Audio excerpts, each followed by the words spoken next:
Kintsugi tutorial video Step 2B, filling the chipped areas with Kokuso paste. First we make Kokuso.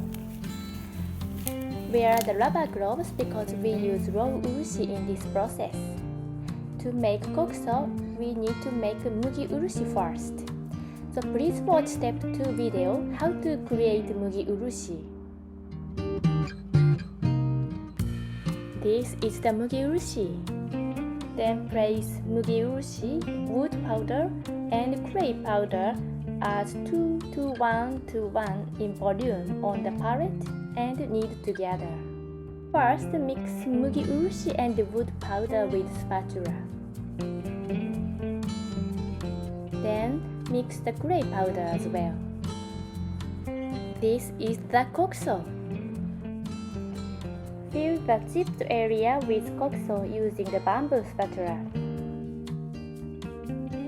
If you fill more than 0.5 mm, it takes far longer to harden. I tell you a secret method. Plastic wrap helps create a supporting wall when filling chipped areas. Be in mind to fill Kokuso slightly at once and harden in Urushi box. Next time, repeat filling a little again.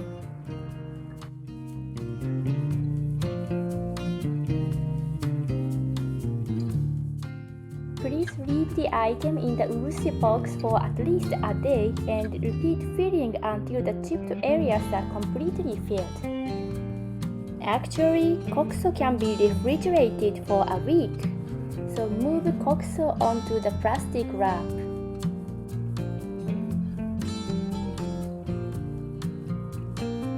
Then seal with the plastic wrap and a rubber band to keep out oxygen. Cleaning time. Wipe off the dirt on the bamboo spatula with a tissue. Wipe off the dirt on the plastic spatula and palette with the tissue. And place the oil on the palette.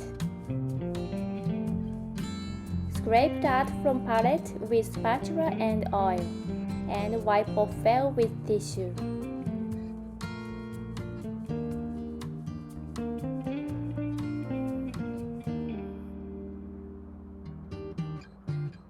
Please try our Kintsugi kit, it's now on sale.